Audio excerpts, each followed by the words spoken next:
Hello friend, हमारे YouTube channel में आपका स्वागत है। मैं आज के अपने इस वीडियो में आपके लिए 2022 के कुछ लैंडमार्क जजमेंट लेकर आया हूँ जो बहुत ही ज़्यादा चर्चाओं में रहे हैं। तो आशा करता हूँ दोस्तों ये आपकी आने वाली सभी परीक्षाओं के लिए बहुत ही महत्वपूर्ण साबित होंगे। तो आइए दोस्तों शुरू करते हैं। हमारा पहला केस है जनहित अभियान वर्सेस यूनियन ऑफ इंडिया।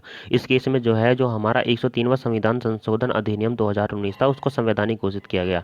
और जो ये 103वां संविधान संशोधन था इसके द्वारा हमारे संविधान में आर्टिकल 15 में 6 सब क्लोज जोड़ा गया और हमारा जो आर्टिकल 16 था उसमें भी सब क्लोज 6 जोड़ा गया। और इसमें जनरल के लिए जो आर्थिक रूप से कमज़ोर हैं उनको 10% का रिजर्वेशन दिया गया। और जो ये हमारा जजमेंट है ये 7 नवंबर 2022 में आया।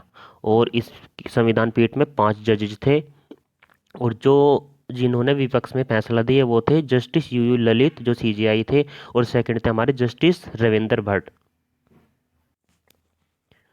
हमारा फिर नेक्स्ट केस है एसत सिफा वर्सेस स्टेट ऑफ कर्नाटका। ये भी मामला जो है बहुत ही चर्चाओं में रहा है। यह है शैक्षणिक संस्थाओं में हिजाब पहनने से संबंधित है। और इसमें दो जजेस जो थे वो फैसले की सुनवाई कर रहे थे इसमें। और अभी यह मामला पूर्ण रूप से डिसाइड नहीं हुआ है। इसमें दो जस्टिस थे, जस्टिस हेमंत गुप्ता और दूसरे थे जस्टिस सुधांशु धूलिया। इनमें से दोनों की राय अलग अलग बट गई। इसमें जस्टिस हेमंत गुप्ता ने तो हिजाब हिजाब फैसले में ये कहा कि हिजाब शैक्षणिक संस्था में बैन होना चाहिए, और जो जस्टिस सुधांशु धूलिया थे उन्होंने कहा कि बैन नहीं होना चाहिए। फिर हमारा नेक्स्ट केस है जो नोटबंदी से संबंधित है। ये केस है हमारा Vivek Narayan Sharma versus union of India. इसमें जो है सुप्रीम कोर्ट ने केंद्र सरकार के 2016 के जो 1,000 रुपये और 500 रुपये के नोटों को बंद करने का फैसला था उसको बरकरार रखा और इसके खिलाफ याचिकाओं को खारिज कर दिया। और हमारा नेक्स्ट केस है जो हमारा बिल्किस बानो केस से संबंधित है जो बहुत ही ज़्यादा चर्चाओं में रहा है। ये केस है हमारा राधेश्याम भगवान दास शाह एंड लाला वकील वर्सेस स्टेट ऑफ गुजरात।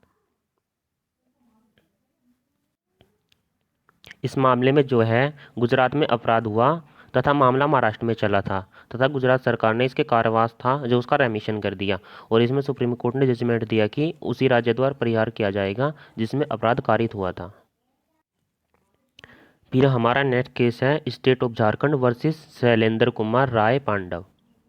ये हमारा जो है ये हमारा टू फिंगर टेस्ट था जो इसमें उसको बैन कर दिया गया। टू फिंगर जो टेस्ट होता है वो होता है प्राइवेट पार्ट में टू फिंगर डालकर वर्जिनिटी चेक करना। फिर हमारा नेक्स्ट केस है Buddhadev Karmaskar versus state of West Bengal and other. इसमें जो है इसमें सुप्रीम कोर्ट ने कहा है कि यौन कर्मी जो सेक्स वर्कर हैं उनके उत्पीड़न की रोकथाम की जानी चाहिए, यानी कि उनकी जो सेक्स वर्कर है उनके उत्पीड़न की रोकथाम से संबंधित दिशा निर्देश दिए। फिर हमारा नेक्स्ट केस है Anjali Bhardwaj versus CPIO SC RTI cell. इसमें जो है जो RTI अधिनियम 2005 है उसके तहत जो कोलेजियम है उसकी चर्चा को सार्वजनिक नहीं किया जा सकता। सुप्रीम कोर्ट ने ये कहा है कि ये सर्वसाधारण का मुद्दा नहीं है, तो इसलिए इसको सार्वजनिक नहीं किया जा सकता और इसकी जानकारी जो है RTI अधिनियम 2005 के तहत नहीं मांगी जा सकती। और हमारा नेक्स्ट केस है वो है जो X versus the principal secretary health and family welfare department government of NCT Delhi. ये भी हमारा आर्टिकल 21 से संबंधित है और इसमें ये कहा गया है कि सुरक्षित और कानूनी गर्भपात सभी महिलाओं का अधिकार है, चाहे वह महिला विवाहित हो चाहे अविवाहित हो। फिर हमारा नेक्स्ट केस है high court of Delhi versus Devina Sharma. ये केस है ना जो हमारा कॉन्स्टिट्यूशन के आर्टिकल 233 से संबंधित है। इसमें ADJ है जो उनकी परीक्षा होती है उससे संबंधित प्रोविज़न किया गया है और उसके लिए जो उसकी न्यूनतम आयु है वो 35 वर्ष है। तो इसमें ये सुप्रीम कोर्ट के समक्ष ये कहा गया था कि जो ADJ की परीक्षा के लिए मिनिमम आयु 35 वर्ष है वो आर्टिकल 16 के अकॉर्डिंग एक भेदभाव है, तो इसीलिए इस एज को घटाकर कम कर देना चाहिए। तो इसमें न्यायालय ने निर्णय दिया कि ADJ की परीक्षा में जो न्यूनतम आयु है उसके रूप में 35 वर्ष की आयु वैध है। हमारा फिर नेक्स्ट केस है AG प्रारेविलन वर्सेस स्टेट।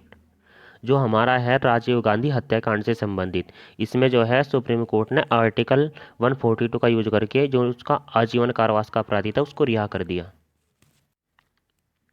फिर हमारा नेक्स्ट केस है Jacob Puliyel versus union of India.